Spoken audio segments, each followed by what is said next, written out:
President Bongbong Marcos says the opening of classes will continue on Monday, July 29, but administrators of schools affected by the recent flooding have the discretion to decide whether or not they need more time to recover.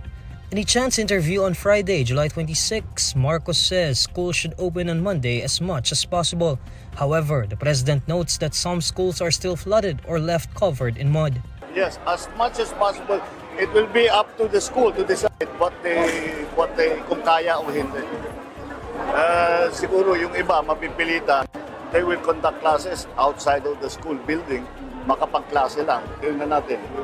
They will, ganyan naman, nasanay na tayo sa pandemic. Kahit hahanapan natin ng paraan para magkaroon pa rin ng pasok. Meanwhile, the Department of Education says at least 90 schools nationwide are postponing the July 29 opening of classes for school year 2024 to 2025 following massive flooding in parts of Luzon due to typhoon-boosted southwest monsoon. According to DepEd Chief Sonny Angara, schools in Malabon City will start classes on July 31, while classes in Valenzuela City will begin on August 5. In a separate announcement, Mayor Marcy Teodoro says classes at all levels in all public and private schools in Marikina City will likewise start on August 5. Angara says he had hoped for classes to push through on July 29, but points out that some schools in affected cities are still being used as evacuation centers. According to Angara, schools in Metro Manila and nearby provinces were the most damaged by heavy rains and flooding in recent days. However, Angara rejects the idea of a broad postponement for the opening of classes. On Wednesday, July 24, Metro Manila and nearby areas experienced widespread flooding brought by rains from the typhoon-enhanced southwest monsoon.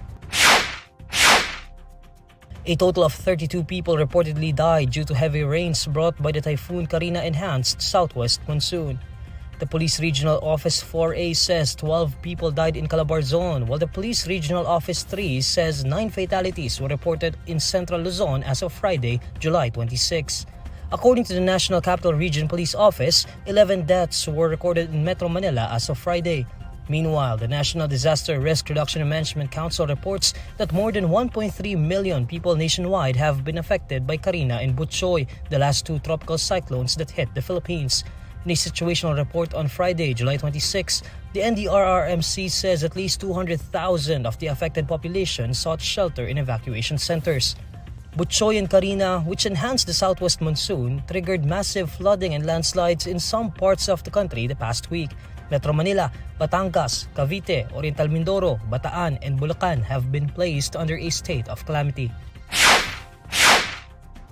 The Philippine National Police reduced the Vice President Sara Duterte's police security because no threat against her has been observed, according to its Chief General Romel Marbil. In a radio interview, Marbil says that while they see no threats against Duterte, her office is free to request for additional security. Marbil denies again that Duterte was singled out when the PNP pulled out police officers assigned to her security team, explaining that former government officials and police and military generals experienced the same. The PNP chief also confirms the withdrawal of police security details from former President Rodrigo Duterte's executive secretary Salvador Medialdea and spokesperson Harry Roque. Personnel detailed to President Bongbong Marcos's former executive secretary Vic Rodriguez were similarly pulled out and transferred to other assignments. Marbil earlier ordered the transfer of 75 police officers from Duterte's personal protection detail to other assignments, particularly in Metro Manila. Senator Risa Hontiveros says their investigation of Philippine offshore gaming operators will continue even as President Bongbong Marcos ordered the ban on Pogos during his third State of the Nation address. In a statement on Friday, July 26, Hontiveros stresses that the probe is not only about suspended Bamban Tarlac Mayor Alice Guo as it concerns the whole offshore gaming industry in the country. According to Hontiveros, even amid the Pogo ban, the Senate will ensure that phase-out will be implemented and that those involved will be identified.